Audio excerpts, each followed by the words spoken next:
Hello good evening. मैं पीयूष, आपका हमारे YouTube channel study of physics में स्वागत है। आज हम एमएससी फिजिक्स के टॉपिक नंबर 7 पार्ट 7 की वीडियो का डिस्कशन करेंगे। उसमें अपन क्लासिकल लैंगिंग थ्योरी ऑफ पैरामैग्नेटिक्स के बारे में डिस्कस करेंगे। ये पार्ट नंबर 7 है। पार्ट नंबर 6 में अपन ने डिस्कस किया था कि quantum theory of the diamagnetism. Paramagnetism में क्या होता है कि इसमें ससेबिलिटी पॉजिटिव होती है, लार्ज होती है। और पैरामैग्नेटिज्म में क्या होता है कि परमेबिलिटी भी लार्ज और पॉजिटिव होती है। और इसके क्या होते हैं कि डाइपोल्स मोमेंटम रेंडमली होते हैं मैग्नेटिक फील्ड से की एब्सेंस में। बट क्या होता है कि जब मैग्नेटिक फील्ड अप्लाइड करते हैं तो ये क्या होते हैं मैग्नेटिक फील्ड की डायरेक्शन में अलोंग या डायरेक्शन हो जाते हैं, मैग्नेटिक फील्ड की डायरेक्शन के अलोंग हो जाते हैं। और क्या करता है मैग्नेटिक फील्ड पैरामैग्नेटिज्म को अट्रैक्ट करता है, अट्रैक्ट बाय द पैरामैग्नेटिज्म। इसके एग्जांपल एल्यूमिनियम, प्लेटिनम या फिर जिनके आउटरमोस्ट इलेक्ट्रॉन की प्रॉपर्टी होती है और आउटरमोस्ट में अनपेयर्ड इलेक्ट्रॉन है, तो ये पैरामैग्नेटिज्म बिहेवियर शो करेंगे। इधर रिलेटिव्स या रेडिकल या फिर क्या होते हैं ऑर्गेनिक कंपाउंड जैसे O2, या फिर इसके बाद मेटल्स, इसको शो करती है ट्रांजिशन मेटल्स। या फिर अपन बात करते हैं कि जिनके फ्री इलेक्ट्रॉन होते हैं, फ्री एटम्स आयंस होते हैं, जिनके पार्शियली इनर सेल्स क्या होती है पार्शियली फुल होती है, पार्शियली भरे होते हैं उनमें इलेक्ट्रॉन्स। ठीक है, पैरामैग्नेटिज्म के बारे में अपन ने ये डिस्कस किया है। अब अपन बात करते हैं कि classical Langevin theory of paramagnetism. ये सिंपल पैरामैग्नेटिज्म के बारे में बताया था फर्स्ट में मैंने। आप इसके एक फर्स्ट टॉपिक है, एक इम्पोर्टेंट टॉपिक है ये भी इसका। और अपन बात कर रहे हैं कि classical Langevin theory of paramagnetism. इसमें बात करते हैं कि classical Langevin theory of paramagnetism. इसमें क्या करते हैं एन एटम्स पर यूनिट वॉल्यूम क्या कर लेते हैं, एन एटम्स पर यूनिट वॉल्यूम क्या होता है paramagnetic material, paramagnetic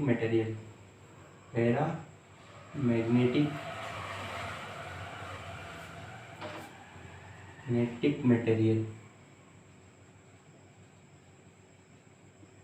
real and magnetic movement of each atom क्या हो जाएगा, मैग्नेटिक मूवमेंट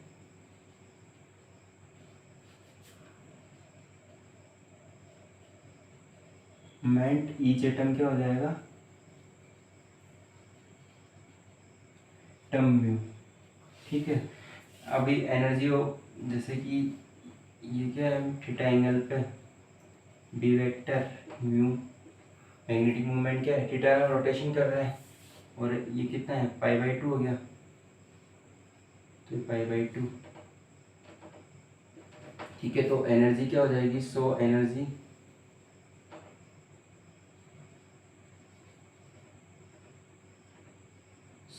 क्या हो जाएगी,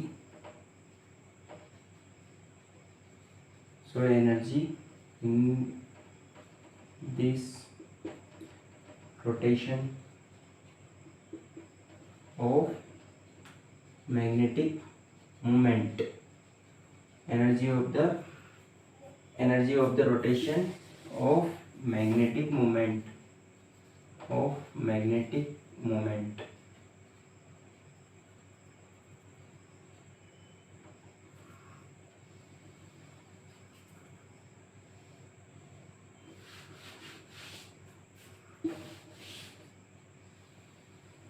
ठीक है,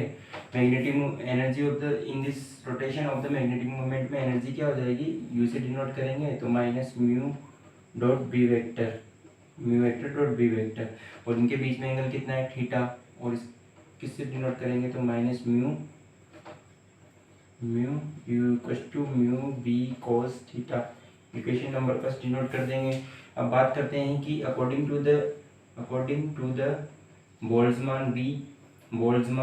मैक्सवेल बोल्ट्जमान, तो मैक्सवेल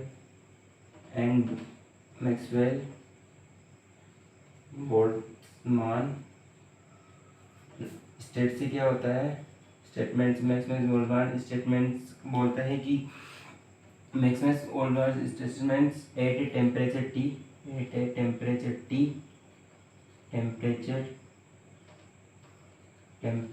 T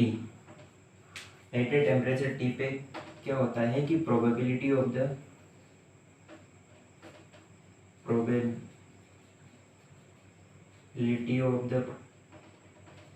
ऑफ डाइपोल्स क्या होता है, probability according to the Maxwell Boltzmann state at a temperature, Maxwell Boltzmann statement में क्या होता है कि इसको शॉर्ट में MBS से डिनोट कर देंगे।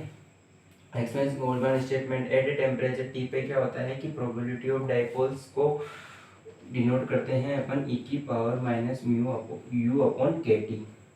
माइनस u अपॉन के टी, और यहाँ पे u माइनस का है तो वैल्यू पुट करेंगे तो माइनस माइनस प्लस, तो ये फर्स्ट से क्या हो गया mu B cos theta upon के t, equation number 2, k t equation number 2। But dipole number of dipoles क्या हो जाएंगे, number of dipoles in between, number of dipoles between the theta and theta plus d theta, theta and theta plus d theta, theta and theta plus d theta, d n से denote करेंगे, proportional होता है e की power minus u upon के T D omega, और यहाँ पे किसको डिनोट कर रहा है, सॉलिड एंगल से डिनोट हो रहा है एंगल, और इसकी वैल्यू होती है 2 pi sine theta D theta, 2 pi sine theta D theta इसकी वैल्यू होती है, 2 pi sine theta D theta इसकी वैल्यू होती है। तो वैल्यू पुट करेंगे, प्रोपोर्शनल के साइन हटाने के लिए कोई भी कांस्टेंट मानते हैं सी, ई की पावर यू की वैल्यू क्या है mu B cos theta upon के टी, और डी ओमेगा की वैल्यू क्या है 2 pi sine theta D theta. यहाँ से क्या है नंबर ऑफ एटम्स फाइंड करने के लिए क्या कर देंगे, इंटीग्रेशन कर देंगे, तो n equals to d n equals to क्या हो जाएगा 0 टू पाई का integration n, integration 0 to pi, c constant से बाहर आ जाएगा तो c, 2 पाई भी कॉन्स्टेंट तो अंदर ही रहने दो, 2 पाई c कॉन्स्टेंट e की power minus mu B cos theta upon के टी डॉट प्लस का हो जाएगा ये, क्योंकि प्लस प्लस हो गया ना दोनों जगह, माइनस म्यू बी तो mu B cos theta plus d theta, और यहाँ पे क्या आ जाएगा dot sine theta D theta.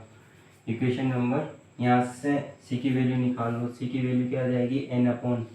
Constant, सी की वैल्यू क्या आ जाएगी N upon integration 0 to pi, 2 pi, C की वैल्यू क्या आ जाएगी 2 पाई ई की power mu dot B cos theta upon के T multiplied by sine theta D theta. Equation number, ये इक्वेशन नंबर 2, 3 पे 4, equation 2 and equation 3 and equation 4, 2 की value तो यहाँ पे ये इक्वेशन 2 से आया था, इक्वेशन 2 से वैल्यू पुट करी थी, ठीक है। इसके बाद अपन बात करते हैं कि डी एन क्या हो जाएगा, सी की वैल्यू पुट कर दो इक्वेशन 3 में, इक्वेशन 3 में 4 की वैल्यू पुट कर देंगे, तो डी एन इक्वल टू सी की वैल्यू जो पुट करी तो एन, इंटीग्रेशन तो पहले से था ही, इंटीग्रेशन नहीं है, ई की power mu B cos theta upon के T dot sine theta 2 pi को आगे 2 पाई में हो गया sine theta D theta upon यहाँ पे क्या है integration 0 to 2 pi, 0 to pi 2 pi की 2 पाई भी कॉन्स्टेंट, तो ई की power mu B cos theta upon के T sine theta D theta, ठीक है। ई की power sine theta D theta, यहाँ से 2 पाई से 2 पाई कैंसिल आउट हो गया तो इसको हटा देते हैं, तो डी एन की वैल्यू क्या आएगी N mu B cos theta upon के T sine theta D theta, और इसको इक्वेशन नंबर 5 से डिनोट कर देंगे। आगे अपन बात करते हैं डी एन इक्वल टू ये आ गया। अब अपन बात करते हैं कि टोटल मैग्नेटिक मोमेंट क्या होगा, total magnetic moment at the N dipole for the of the N dipoles का dipole along B vector. Total magnetic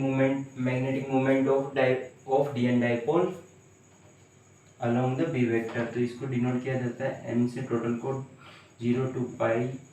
mu B mu cos theta d n. यहाँ आप डी एन की value put कर देंगे equation number 6 from equation 5 and equation 6 put value. तो m equals to under root 0 नहीं integration 0 to pi mu cos theta और n e की power mu B cos theta D theta cos theta upon के T sine theta D theta upon integration 0 to pi e की power mu B cos theta D theta cos theta upon के T sine theta और d theta. Equation number 7 ये आ गया, इसकी value आ गई। अब यहाँ से अपन क्या कर सकते हैं कि म्यू बी कोस थीटा, तो म्यू बी अपॉन के टी को डिनोट कर सकते हैं अपन। म्यू बी अपॉन के टी को एक कांस्टेंट अल्फा से डिनोट करते हैं, तो अल्फा की वैल्यू पुट कर दो तो m इक्वल्स टू आ जाएगा 0 to पाई म्यू और n क्या है कांस्टेंट हो गया, तो कोस थीटा e की power alpha cos theta sine theta D theta upon क्या आ जाएगा 0 to पाई e की power alpha cos theta D theta sine theta D theta. Question number 8। Question number 8 से अपन क्या कर सकते हैं, इक्वेशन नंबर 8 तो इक्वेशन नंबर 8 में क्या है कोस थीटा इक्वल्स टू क्या x इक्वल्स टू क्या कर दो कोस थीटा, तो dx इक्वल्स टू क्या हो जाएगा minus sine theta dx D theta sine theta D theta value put करो तो यहाँ पे क्या आ जाएगा। और लिमिट का भी देख लो, तो limit x theta equals to 0 when क्या हो जाएगा theta equals to 0 implies that x equals to 1 theta equals to 90 theta equals to pi then equals to -1। तो हम equals to n mu constant 0 1 to -1 cos theta को x से denote करें x e की power alpha cos theta तो alpha x, ठीक है। Sign theta D theta को किससे डिनोट करें माइनस डी एक्स से, तो माइनस का D x upon 0 0 1 -1 limit e की पावर अल्फा कोस थीटा तो alpha x sign theta D theta को माइनस डी एक्स, तो डी एक्स से माइनस माइनस क्या हो गया कैंसिल आउट कहते हैं प्लस हो गया। इसका इंटीग्रल क्या करना है आईलेट लगाना है, फर्स्ट फंक्शन सेकंड फंक्शन, तो आईलेट लगेगा तो ILATE inverse trigonometric logarithm algebraic trigonometric और एक्सपोनेंशियल फंक्शन। यहाँ पे ये क्या है एल्जेब्रिक फंक्शन है तो इसको फर्स्ट इसको सेकंड माना, तो ये फर्स्ट फंक्शन सेकंड फंक्शन का इंटीग्रल किया तो ये n म्यू कांस्टेंट है, तो इसका इंटीग्रल किया तो फर्स्ट फंक्शन का इंटीग्रल नहीं सेकंड फंक्शन का integral first as well as, तो alpha x upon alpha minus first का डिफरेंशिएशन तो 1 और इंटीग्रल तो e की power minus alpha x e की पावर अल्फा एक्स। फिर सेकंड में क्या होता है कि माइनस अल्फा एक्स इसका इंटीग्रल दोबारा होगा, तो अल्फा फर्स्ट बार इंटीग्रल किया तो अल्फा आया, फिर सेकंड बार इंटीग्रल आएगा तो अल्फा स्क्वायर कांस्टेंट आ जाएगा और e की power alpha x constant alpha x, ठीक है। इसके बाद अपन बात करते हैं इसकी लिमिट क्या होगी 1 to -1 अपॉन नीचे वाले का इंटीग्रल करो e की पावर अल्फा एक्स का इंटीग्रल क्या होगा e की पावर अल्फा एक्स का इंटीग्रल e की power alpha x upon alpha 1 to -1 यही होगा। e की पावर अल्फा एक्स का इंटीग्रल क्या होगा e की power minus alpha x upon alpha x, ठीक है। यहाँ से इसको किससे डिनोट ये क्या आ गया n म्यू इक्वल्स टू क्या आ गया ई की पावर अल्फ़ा प्लस ई की power minus alpha upon e की पावर अल्फ़ा माइनस ई की power minus alpha minus 1 upon alpha. और इस फंक्शन को बोलते हैं अपन कोट हाइपरबोलिक। कोट को डिनोट करते हैं cot hyperbolic alpha. Cot hyperbolic alpha, cot hyperbolic alpha put करो इस इक्वेशन में। कोट हाइपरबोलिक अल्फ़ा पुट करेंगे तो m इक्वल टू क्या आ जाएगा, cot hyperbolic n mu constant है, n mu cot hyperbolic alpha minus 1 upon alpha. तो m equal to n mu, इसको किससे एल अल्फ़ा कोई फंक्शन लैंगिन फंक्शन के नाम से जाना जाता है। m equal to n mu S को भी क्या लिखा जाता है, म्यू एस लिखा जा सकता है। और एल अल्फ़ा ये क्या होता है, म्यू एस क्या होती है कि सेचुरेशन वैल्यू,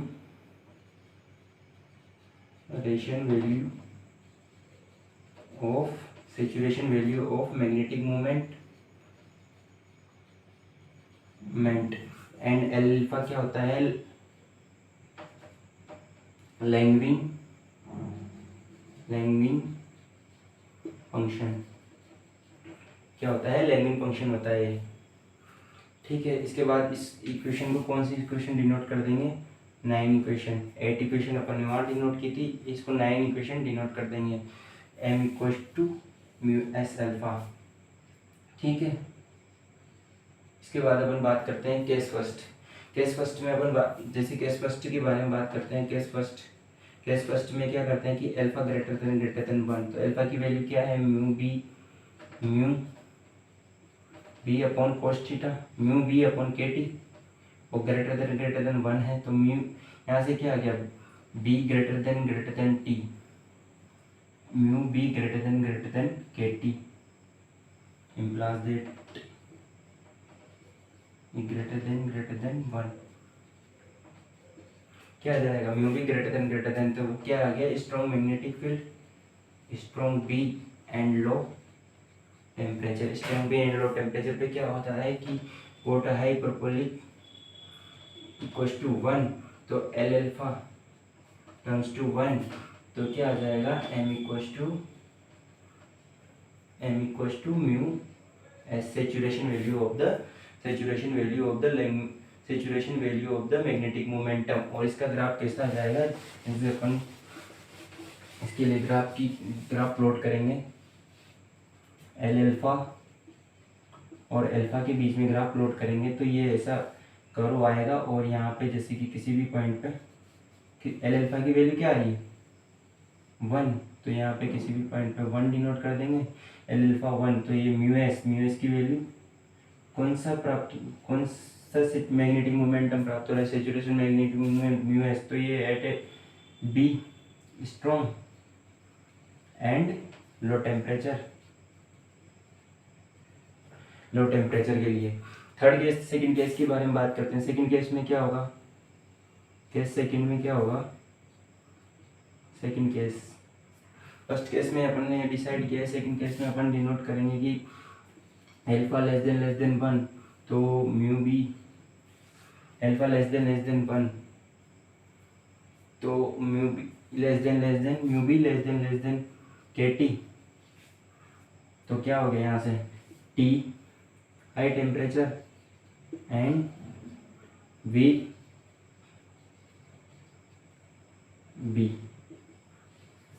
वेक्टर। इसके लिए क्या आ जाएगा, कोट हाइपरबोलिक, तो एल अल्फा क्या आ जाएगा, l alpha equals to cot hyperbolic alpha minus 1 upon alpha. तो कोट हाइपरबोलिक अल्फा की वैल्यू क्या होती है, e alpha minus e plus e alpha minus ई अल्फा अपॉन ई अल्फा माइनस ई की power minus alpha minus 1 upon alpha. ठीक है, e alpha क्या है, लेस देन 1 की कंडीशन में क्या आ जाएगा, ई अल्फा की वैल्यू क्या आ जाएगी, लेस देन 1 की कंडीशन में ई अल्फा लेस देन 1 की कंडीशन आ जाएगी 1 plus alpha plus factorial 1 alpha square factorial 2 dash dash dash plus, ये तो फर्स्ट इसके लिए ई अल्फा का फॉर्मूला, इसके लिए बोलेंगे तो 1 प्लस 1 माइनस ई एल्फा, तो alpha upon factorial 1 plus alpha square by factorial 3 factorial 2। ठीक है, अदर के नीचे वाले कंडीशन के लिए same, alpha upon factorial 1 plus alpha square by factorial 2 dash dash dash. ये तो हो गया एल्फा स्क्वायर एल्फा, ये माइनस का साइन आएगा बीच में माइनस, तो 1 minus alpha square factorial 1 plus alpha square factorial 2 minus 1 upon alpha, ये वाला alpha minus 1 upon alpha. First में क्या हो जाएंगे, सारे प्लस हो जाएंगे, और ये एल्फा एल्फा वाला कैंसिल आउट, माइनस प्लस तो कैंसिल आउट, तो क्या बचा यहाँ पे 1 प्लस एल्फा स्क्वायर बाई 2, एक तो ये बचेगा अपॉन नीचे वाले में minus minus cancel out, first second में माइनस माइनस प्लस हो गया, तो ये क्या बचा, तो एल्फा प्लस फैक्टोरियल 1 का 1 एल्फा स्क्वायर, तो ये माइनस स्क्वायर स्क्वायर से भी कैंसिल आउट, अगली टर्म क्या आएगी एल्फा क्यूब बाई फैक्टोरियल 3, तो फैक्टोरियल 3 किससे कट जाएगा, कैंसिल आउट 2, तो एक फैक्टोरियल 3 किससे कट जाएगा, 2 आ जाएगा, factorial 3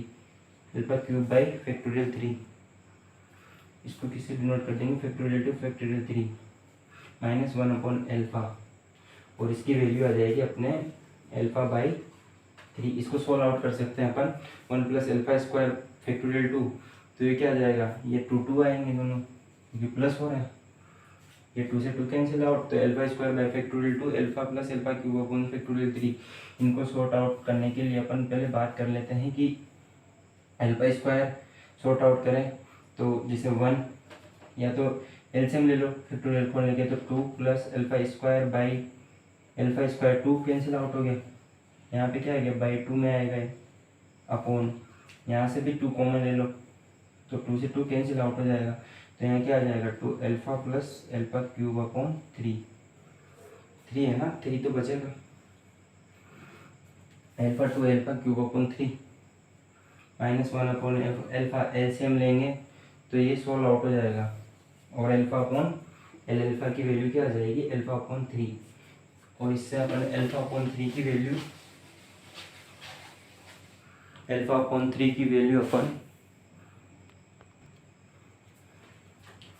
alpha upon L alpha की वैल्यू आई अपन एल्फा अपॉन 3, और एल्फा की वैल्यू क्या थी म्यू बी अपॉन के टी इक्वल्स टू एल्फा, तो क्या आ गई mu B upon 3 k T, ये तो एल एल्फा, बट इक्वेशन 9 में अपन ने क्या 8 में क्या डिसाइड, इक्वेशन 9 में क्या था कि m equals to n mu l alpha, तो यहाँ पे वैल्यू पुट करेंगे तो m equals to n mu alpha क्या आ जाएगा एन म्यू, और म्यू का क्या हो गया B square b upon 3 k t, m equals to n mu square b upon 3 k T, और m की वैल्यू अपन ने पुट कर दी है, m की वैल्यू क्या आ गई ये, और अपन ससेबिलिटी क्या होती है कि time equals to mu not m upon b, यहाँ पे वैल्यू पुट करेंगे तो म्यू से b कैंसिल आउट हो जाएगा, तो mu not mu square N mu not mu square upon 3 k T, और इसको chi equals to C upon T, और सी इक्वल्स टू क्या पुट कर दिया था एन म्यू नॉट का अपॉन म्यू नॉट का स्क्वायर अपॉन के, सी को क्या कर दिया सी से डिनोट कर दिया, और इस सी को क्या बोलते हैं क्यूरी कांस्टेंट, क्यूरी कांस्टेंट बोलते हैं इसको, chi equals to C upon t को क्या बोलते हैं क्यूरी कांस्टेंट, और इसका करो कैसा आएगा